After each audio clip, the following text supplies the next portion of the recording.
Alright guys, so yan guys, update ko lang kayo guys dito sa aking head unit na Tesla style na kinabit natin dito sa ating Toyota Rush.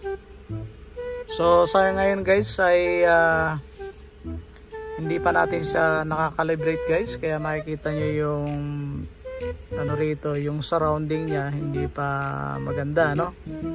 Hindi pa siya maayos. Yan yung kanyang surrounding kasi mali pala yung nabili kong pattern para sa calibration, kaya nag-order ako bali sa AliExpress at yung calibration pattern na binili ko ay ganito. Yan, ganyan na pattern yung binili natin. So ngayon inaantay ko pa, so ang dating pa niya ano pa November 13 pa, kaya pagtsatsagaan muna natin guys yung ating view dito. So ganun pa man, kahit ganyan yung view niyan, okay lang kasi nagagamit pa rin naman natin, no? Nagagamit natin guys kapag nagpaparada tayo. So nakikita ko yung gilid ko, no, sa left at saka sa right, kung nakadikit ba ako sa sasakyan or sa gutter, no? At pag umatras ako at yung pag naka-parallel ano tayo, naka-vertical parking ba yung tawag doon. So hindi na ako sumasayad sa gutter, sa kalsada. So para okay yung ano niya, okay yung camera guys. Yan guys, yung ating side mirror camera. Ayan, ganyan yung kanyang position guys. Ayan, bali naka-angle siya ng 90 degrees dito sa side. Ayan ang ating left side camera. Ayan. At sa kabila naman guys, ayan siya. So ganun din yung kanyang position, naka 90 degrees, no, sa side ng ating right side mirror.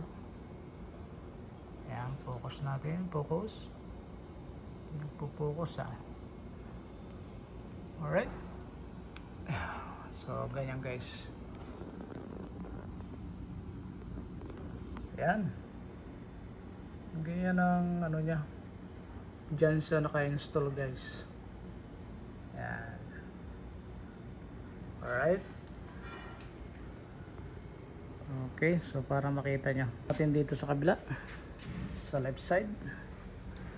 Ayan guys, dyan siya naka-install. Makikita nyo guys. Ayan. Alright.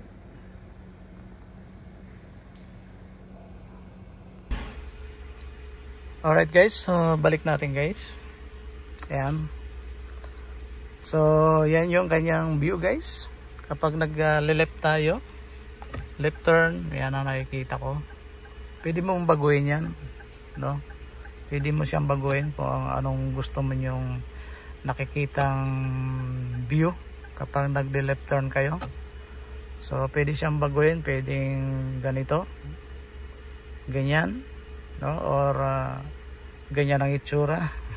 So naka circle, so ito yung gusto ko. Yan, ganon din naman sa right side. Yan, pwede mong baguhin. Yan, ganyan ang views. Yan, sa likod naman pwede mo rin siyang tingnan. Yan, yan, ayan na makikita nyo guys. Yan. Yan. Alright, so balik tayo guys. So bali ang ginawa ko dito guys, para pag dumating na yung ating yung ating pattern para sa calibration, ay ready na to. Bali ang ginawa ko guys, yung camera natin sa right and left. Yan, katulad nyo nakikita nyo, ito yung right, ito yung left. Dapat guys nakikita yung yung unahan at saka yung likod. Makikita nyo yung poste na yan guys. Ayan, yan yung poste na yan. No? Ayun yung poste na yun guys, sa left side ko. At dito naman guys, dito sa portion na yan, yan guys, yan, ito na yung gate yan. Yan yung gate guys, oh. Yung gate sa likod ko. Ayan yung gate sa likod natin. So dapat nakikita yan ng ano guys, ng side camera mo, no? Dapat left and right yan guys. So dito naman sa right side natin nakikita niyo yan guys, oh. Yan, ito yung unahan niya, yan, yung portion na yan. Ayan dyan guys, ayan yung unahan natin, ayan dyan. Tapos yung back niya, ayan, ayan, oh, nakikita rin yung gate, yung gate sa likod, ayan. Tapos may ano pa doon, may parang aparador. Ayan. Ayan, so dapat nakikita guys, yung nakikita ng side mirror yung harapan at saka yung likod, para kapag nag-setting kayo, maganda yung kalalabasan. So sa harapan at saka sa rear, sa likod, so walang problema, no? Okay na okay yung ano niya. So yan guys, yung mga pina-tune natin, no, in-adjust natin yung uli yung camera natin, inikot-ikot natin para lumabas lang yung ganitong resulta. Kaya pag dumating na yung pattern natin, madali na, saka maganda yung kalalabasan kapag na-set na natin to guys, no?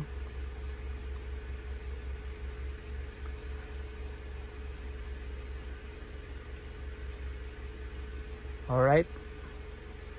So yan guys, yung ating update sa ating head unit Tesla style. Yan, ganda niya guys. Ay nagtatanong sa ating YouTube channel kung saan ko daw nabili itong Tesla style natin. Actually nabili ko to guys sa Lazada. Nung ako'y nagbakasyon, binili ko siya sa Lazada. Bali itong Tesla head unit natin guys, ang features nito ay 6 GB RAM at saka 128 memory, no? Memory RAM. At saka ano siya, octa-core yung CPU. So tingnan natin yung ano niya, yung settings niya, yung about. So click natin tong setting guys at punta tayo sa about. Ayan sa guys, yan yung kanyang features, ano? Ayan, no? CPU niya 8-core Cortex A55, frequency 1.6, no? CPU. Ayan, Bluetooth. Ano pa ba? Camera 7720. Yung internal storage niya guys ay 128 GB. Ayan, kita nyo guys. At yung RAM niya is 6 GB RAM. Ayan. Yan pa yung mga ano. Yan pa yung mga ano natin guys. Meron pa rito detection update. Ano kaya to? Click nga natin. MCU detection update. Click nga natin. Check update. Update description. Update nga natin guys. Confirm update. Uy, nag-update. Oops. Okay na. Alright. So yun guys, ito yung description ng ano niya, ng ating nabiling Tesla, no? Bali ang ano niya guys, ang presyo niya guys sa atin ay nasa 13K. At yung mga kasama niyang harness ay dalawang harness.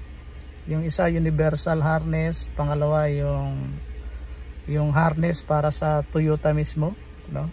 May kasama na rin siyang USB, dalawang USB. Meron na rin siyang kasamang GPS, no? At meron na rin siyang kasamang audio cable harness. Kaya lang ang pagkakaiba, wala siyang saksakan ng microphone, wala siyang jack para sa microphone, kaya bumili pa ako ng harness na pwedeng lagyan ng microphone. So, yung microphone natin guys na nakakabit dito dati ay inalis ko kasi nasasagi ng ano natin, ito nasasagi siya pag ano binubuka ko ito, nasasagi dito. So minsan nilagay ko dito, nasasagi naman ang ulo ko pag pumapasok. So ang ginawa ko guys ay dito ko siya nilagay. Ayan. Ayan. So diyan ko siya nilagay para mas maganda, hindi siya talaga masasagi. At na-testing ko na rin yan nung ako'y tumawag sa aking misis gamit ang Facebook Messenger, no, nakakonect dito, at yung cellphone natin ay yung Bluetooth niya ay nakakonect dito sa ating Tesla. Nagustuhan nyo tong video na to na ginawa natin about dito sa ating head unit Tesla style, no? Huwag pong kalimutang mag-like and comments. And also mag-subscribe na rin kayo guys para magtuloy-tuloy yung ating YouTube channel. So salamat sa panonood guys. Hanggang sa muli, magkita-kita na lang ulit tayo sa next video. At kung meron pa po kayong mga katanungan tungkol dito sa ating head Tesla unit, ay mag-comment lang po kayo below at sasagutin po natin yan. Alright, salamat po. Mabuhay po kayo. God bless.